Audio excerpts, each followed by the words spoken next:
जय श्री राधे, जय श्री कृष्णा। आप सभी के हृदय में विराजमान हमारे गोविंद के श्री चरणों में कोटि कोटि नमन, कोटि कोटि प्रणाम। गुरु माँ भागवताचार्य दुर्गा अग्निहोत्री चैनल पर आपका हार्दिक स्वागत है। आज आप सुन रहे हैं नरकों की गति का वर्णन। बहुत सुंदर अद्भुत कथा है, ध्यान से सुनिएगा, क्योंकि हर रोज हमारे जीवन में कितने अपराध होते हैं, कितने पाप होते हैं, हमें पता नहीं होता। अनजाने में हम बहुत सारे पाप करते रहते हैं और जब पता चलता तो बहुत कष्ट होता है। अगर हमें ये जानकारी हो जाए किस पाप से क्या, किस कर्म से क्या पाप लगेगा, क्या पुण्य लगेगा, तो हम उस तरह से कर्म करना शुरू कर देते हैं। तो अब हम कथा शुरू कर रहे हैं, ध्यान से सुनिएगा। श्री सीतानाथ समारंभाम श्री रामानंदाचार्य मध्यमाम अस्मदाचार्य पर्यंताम वंदे श्री गुरु परंपराम। ब्रह्मानंदम परम सुखदम केवलम ज्ञान मूर्ति द्वंद्वातीतं गगन सदृश्यं तत्त्वमस्यादिलक्ष्यम् एकं नित्यं विमलं चलं सर्वधी साक्षिभूतं भावातीतं त्रिगुणरहितं सद्गुरुं तं नमामि। प्रथमे गुरु को वंदना, दूजे गौरी गणेश, तीजे सुमरो शारदा, मेरे हृदय करो प्रवेश, मेरे कंठ करो प्रवेश। गुरुदेव को, गणपति को, शारदा को, श्री हरि को कोटि कोटि नमन, कोटि कोटि प्रणाम। गौ माता के श्री चरणों में नमन, नवग्रह मंडल देवताओं के श्री चरणों में नमन, सभी संतों के श्री चरणों में नमन। आप सभी के हृदय में विराजमान हमारे गोविंद के श्री चरणों में कोटि कोटि नमन, कोटि कोटि प्रणाम। तो 1 मिनट हम भजन करेंगे। आज का भजन गुरु को लेकर है। अपने गुरु का ध्यान, अपने अपने गुरु का ध्यान करते हुए भजन सुनिएगा।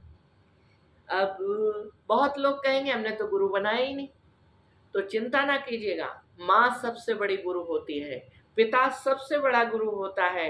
पहले माँ होती है, फिर पिता होता है, उसके बाद जिससे हम कुछ सीखते हैं वो सभी हमारे गुरु होते हैं। तो उन सब माँ को, पिता को याद करते हुए हम चंद पंक्तियां गुनगुनाएंगे। आप ध्यान से सुनिएगा और चैनल पर नए आए हैं तो चैनल को सब्सक्राइब कर लीजिएगा। ओके, अब वीडियो पसंद आए तो लाइक कमेंट शेयर अवश्य कर दीजिएगा। अब सौंप दिया इस जीवन का, अब सौंप दिया इस जीवन का, सब भार तुम्हारे हाथों में। उद्धार पतन अब है मेरा, उद्धार पतन अब है मेरा, सरकार तुम्हारे हाथों में, सरकार तुम्हारे हाथों में। अब सौंप दिया इस जीवन का, सब भार तुम्हारे हाथों में। हम तुमको नहीं भजते फिर भी तुम हमें नहीं तजते भगवन, तुम हमें नहीं तजते भगवन। अपकार हमारे हाथों में, उपकार तुम्हारे हाथों में। अपकार हमारे हाथों में, उपकार तुम्हारे हाथों में। मुझ में तुझ में बस भेद यही, मुझ में तुझ में बस भेद यही।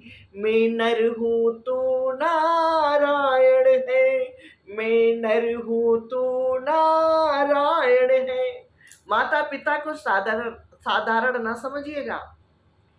ये साक्षात नारायण है, जगत जननी अम्बा परा अम्बा लक्ष्मी जी है। इनको साधारण कभी ना समझिएगा, क्योंकि इनके माँ जो है ना, माँ के पेट से हमारा प्रकट हुआ है। माँ ने 9 महीने हमें संभाला है।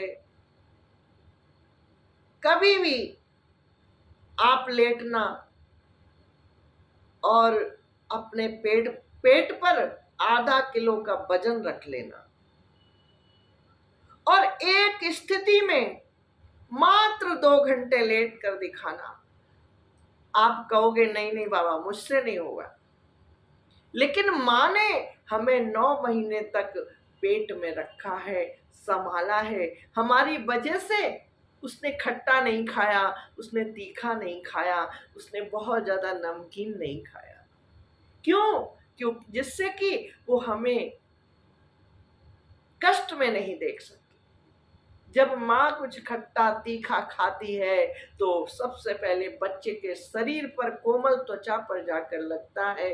मांस का लोथड़ा होता है हमारा शरीर माँ के गर्भ में, और जब उसको खट्टा तीखा लगता है तो छटपटाने लगता है। इसलिए माँ कुछ भी ऐसा नहीं खाती जिससे उसके बच्चे को तकलीफ हो। माँ साक्षात नारायणी है, साक्षात नारायण पिता है। से साधारण न समझना। अगर समझ लिया साधारण तो ये आपके जीवन की सबसे बड़ी भूल होगी। तो पंक्तियां हैं, मुझ में तुझ में बस भेद यही में, नर हूं तू नारायण है। मैं हूं संसार के हाथों में, संसार तुम्हारे हाथों में। आप कहेंगे माँ के हाथों में संसार कैसे हो सकता है? माँ तो एक मानव है। नहीं नहीं, जिस वक्त बच्चा माँ के गर्भ में होता है उस बच्चे का पूरा संसार माँ के हाथ में होता है। माँ चाहे तो एक क्षण में मिटा सकती है, माँ चाहे तो बना सकती है। आज हम जमीन पर हैं, आज हम पृथ्वी पर हैं, उसका कारण माँ की बहुत बड़ी कृपा है जो उसने हमें बनाए रखा और हमें जन्म दिया। मुझ में तुझ में बस भेद यही, मैं नर हूं तू नारायण है। मैं हूं संसार के हाथों में, संसार तुम्हारे हाथों में। द्रग बिंदु बनाया करते हैं, एक सेतु बिरहा के सागर में, जिसमें हम पहुंचा करते हैं उस पार तुम्हारे हाथों में। बहुत बड़ा भजन है ये, इसलिए इस भजन को यहीं पर विराम दूंगी। कथा करनी है, बहुत जरूरी, बहुत सुंदर कथा है। तो 28 तरह के नरकों का वर्णन व्यास जी ने किया। व्यास जी कहते हैं, जो पुरुष दूसरों के धन, संतान या स्त्रियों का हरण करता है, जो पुरुष दूसरों का धन, संतान या स्त्रियों का हरण करता है, कई बार चोरी कर लेता है, कई बार सीना जोरी से ले लेता है। नहीं दोगे कैसे? नहीं देना पड़ेगा, देना ही पड़ेगा, और ले लेते हैं। कई बार झूठ बोलकर आज दे दो कल हम दे देंगे, लोग लेते हैं। आज हमें बहुत आवश्यकता है, कृपा करके दे दो, प्लीज हमको दे दो। तरह तरह के बहाने बनाकर, हमारा बच्चा बीमार है, हमारी माँ बीमार है, हमारी पत्नी को ये रोग हुआ है, हमको ये तकलीफ है, व्यापार में बहुत बड़ा घाटा हो गया है, आज हम भूख से मर रहे हैं, एक एक दाने को तरस रहे हैं। तरह तरह के नाटक करके आदमी दूसरों का धन ले लेता है, लेकिन जब देने की बारी आती है तो सामना भी नहीं करता, सामने जाता भी नहीं है। अगर फोन मिलाओ तो फोन 1 सेकंड में कट करता है, फिर उसको कोई मतलब नहीं होता। कई बार क्या होता है, दूसरों के बच्चे तो दूसरे के हैं, लेकिन उनको हमने ऐसा बरगलाया कि वो अपने माँ बाप को छोड़कर अपने आप की बातों में आ जाते हैं, आपके पास आ जाते हैं। हम बरगलाकर बच्चों को उनसे छीन लेते हैं, हम बरगलाकर उनकी पत्नियों को बहकाकर उनसे छीन लेते हैं। हम बहुत प्रयास करते हैं कि हमें धन भी मिल जाए, हमें पुत्र भी मिल जाए, हमें पत्नी भी मिल जाए, हमें सब कुछ उनका मिल जाए। बहुत लोग ऐसे होते हैं। बहुत लोग कहेंगे हमें क्या आवश्यकता है, हमारे पास धन भी है, हमारे पास बच्चे भी, हमारी पत्नी है, क्या हमारे बच्चे नहीं होंगे। जो लोग ऐसे हैं ना, मैं उनकी बात नहीं कर रही हूँ, मैं आपकी बात बिल्कुल भी नहीं कर रही हूँ, मैं उनकी बात कर रही हूँ जो दूसरों के बीवी और बच्चों को बरगला कर ले लेते हैं। बहुत लोग बच्चे चोरी कर लेते हैं, बच्चे चोरी करते हैं, उनसे भीख मंगवाते हैं। बहुत लोग पत्नियों को प्यार के झांसे में फंसाकर उनसे छीन लेते हैं, बरगला लेते हैं। तो व्यास जी कहते हैं जो पुरुष या स्त्री दूसरों का धन, संतान या स्त्रियों का हरण करता है, उसे अत्यंत भयानक यमदूत काल पास में बांधकर तामिस्त्र नरक में गिरा देते हैं। यह अंधकारमय है, यह अंधकारमय नरक में उसे अन्न जल न देना। कितनी भी भूख लगी हो, कितनी भी प्यास लगी हो, छटपटाते रहो, न अन्न देना न जल देना, और अगर मांगो तो डंडे लगाना, अच्छे से तोड़ना। न अन्न देना न जल देना, ऊपर से जरा सा कह दिया भूख लगी है, भूख लग रही है, प्यास लगी है, इतना मारते हैं, इतना मारते हैं, इतना मारते हैं कि तबीयत हरी हो जाए। यमदूतों को तरस नहीं आता, उन्हें तो बस सजा से मतलब है। उन्हें जो आदेश दिया गया कि इस तरह के प्राणी को इस तरह की सजा देना, वो उस तरह की सजा देते हैं और भय दिखाते हैं, तरह तरह के भय दिखाते हैं। अब अगर तुमने मांगा ना तो मैं ये कर दूंगा, मैं तुम्हें इससे भी बड़ी सजा दूंगा, तुम्हें मूत्र पिलाऊंगा, तुम्हें विष्ठा खिलाऊंगा, तुम्हें तपते हुए अग्नि पर चलाऊंगा, जलती हुई कढ़ाई पर बिठा दूंगा। तो तरह तरह से भय दिखाते हैं। इस जीव को अनेक उपायों से पीड़ित किया जाता है। इस तरह जीव अत्यंत दुखी होकर, बहुत दुखी हो जाता है। जब इस तरह से उसको सताया जाता है तो वो दुखी हो जाता है और बार बार मूर्छित होता है। क्यों? उसके पेट में आग लगी हुई है, जुबान सूख रही है, गला सूख रहा है और ऊपर से डंडे मारे जा रहे हैं, भयानक भयानक पीड़ाएं दी जा रही हैं।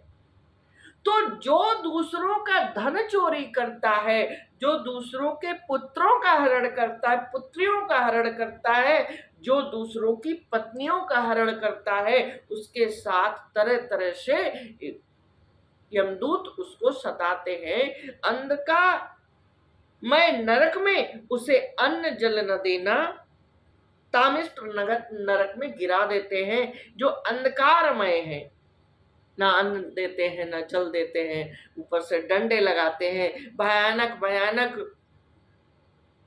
बातें करके डराते हैं, बहुत डराते हैं, इतना डराते हैं कि मल मूत्र निकल जाता है। यस्ति वहे पितृ विप्र ब्रह्मद्रुक साकाल सूत्र संग के नर के अयुति योजन परिमंडले ताम्रमय तप्त खले।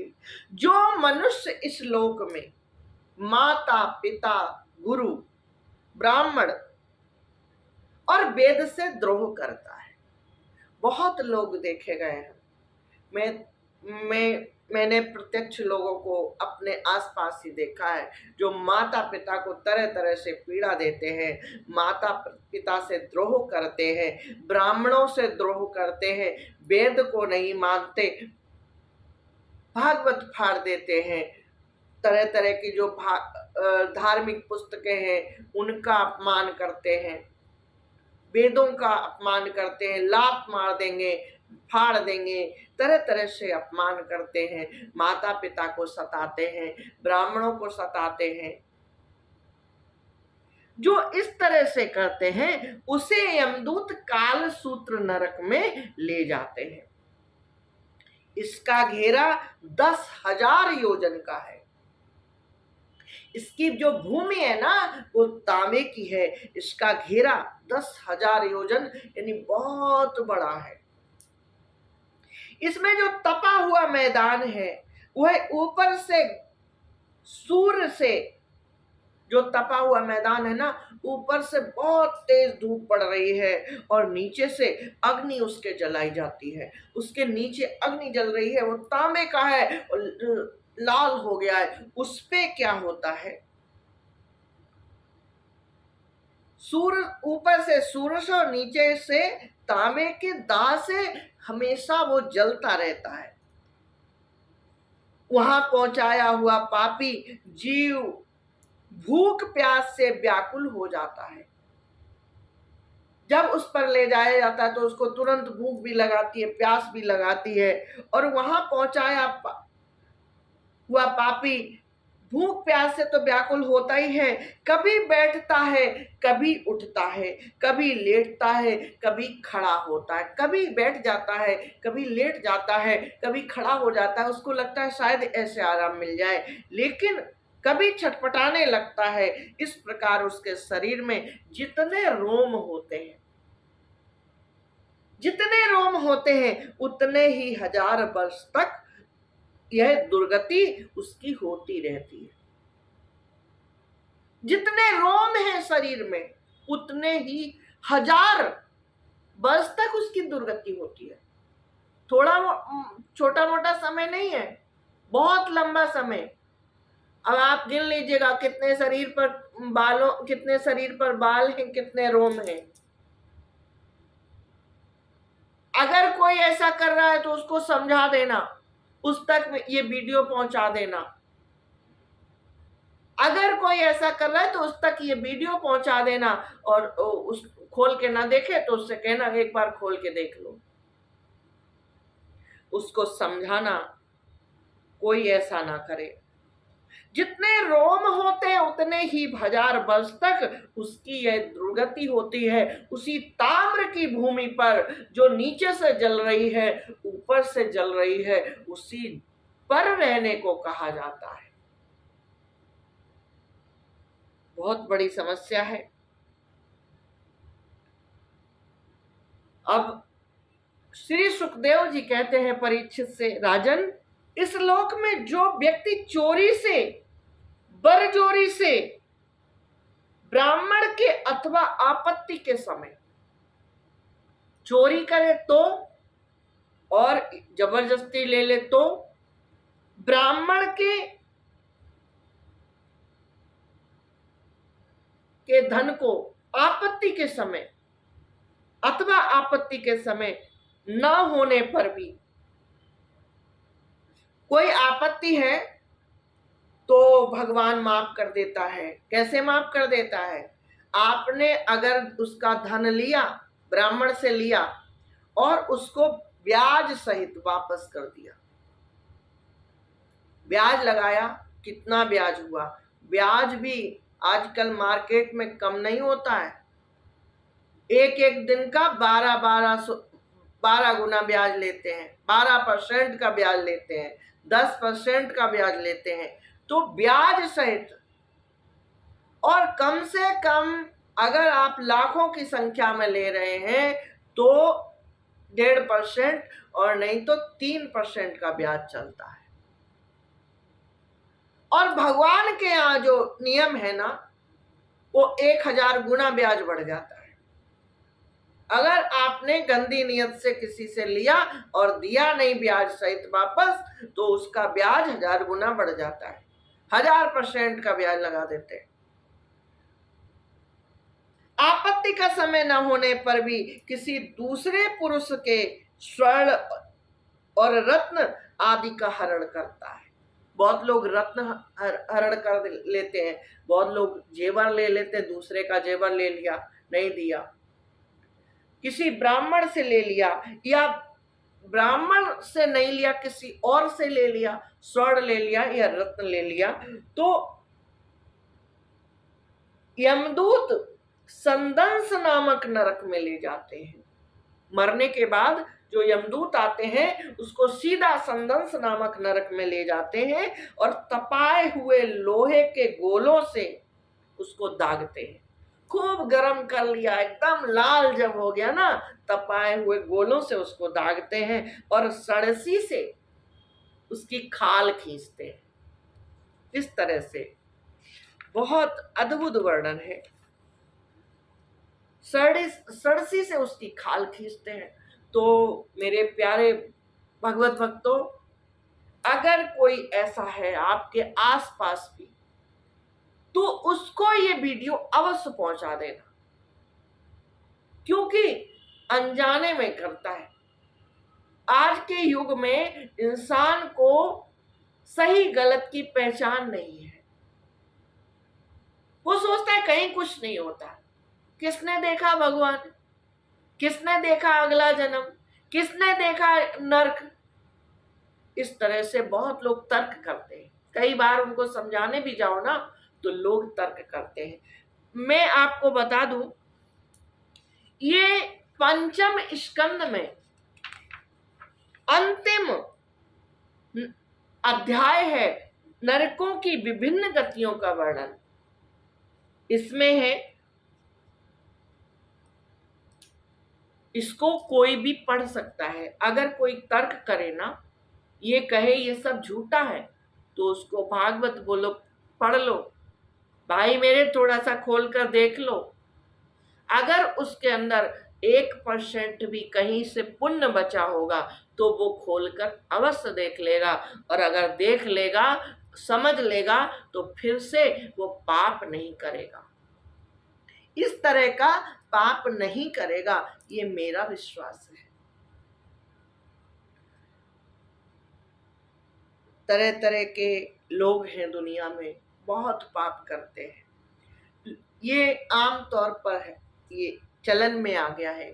भाई भाई का धन ले लेता है, भाई भाई की जमीन ले लेता है, भाई भाई का घर ले लेता है। ये भी नहीं करना चाहिए। जो लोग ऐसा करते हैं उनके साथ भी यही होता है। इसलिए कभी भी, और एक बात और, जो दूसरे की स्त्री को बरगलाता है, प्यार के झांसे में फंसाकर उसके साथ संभोग करता है, दूसरे की स्त्री को फंसाया और उसके साथ संभोग करता है, अपनी स्त्री को छोड़कर। अपनी स्त्री है, सुशील हो या जैसी भी हो, उससे काम चलाना चाहिए, और अब उससे काम ना चले तो ऐसे ही जीवन बिताना चाहिए। लेकिन दूसरे की स्त्री को जो इस तरह से ले लेता है, उसको यमदूत नरक में ले जाते हैं और उसी आकार की एक स्त्री बनाई जाती है पीतल की, और उसको पूरी तरह से जलाया जाता है। जब वो लाल हो जाती है तो उससे बांध दिया जाता है, जैसे गले मिलते हैं ना, इस तरह से चिपका दिया जाता है और उसको अच्छे से बांध दिया जाता है, और वो जलती रहती है और वो भी उसी से झुलसता रहता है, लेकिन शरीर नहीं छूटता। उसके पाप जब तक हैं वो शरीर नहीं छूटता। इसलिए मेरे प्रिय भगवत भक्तों, कभी भी कोई ऐसा कर रहा हो तो उसको भागवत जी जरूर सुनाएं। पंचम स्कंद में ये अंतिम अध्याय है। पंचम स्कंद में ये अंतिम अध्याय है। इसको ध्यान से अगर कोई तर्क करे तो आप सुना सकते हो, खुद पढ़ के सुना सकते हो, उसको कह सकते हो सुनो, जिससे कि कोई पाप ना करे। अब छठा स्कंद शुरू हो रहा है। आगे अजामिलोपाख्यान है। अजामिल की कथा प्रारंभ हो रही है। तो कल कथा को ध्यान से सुनिएगा। वीडियो पसंद आए तो लाइक कमेंट शेयर अवश्य कीजिएगा। चैनल पर नए आए हैं तो चैनल को सब्सक्राइब करना ना भूलेगा और अपना बहुत ख्याल रखिएगा। हे राधा माधो जय हो कुंज बिहारी, हे गोपी बल्लभ जय हो गिरवरधारी। जय श्री राधे, जय श्री कृष्णा। प्रेम से बोलिए राधे राधे।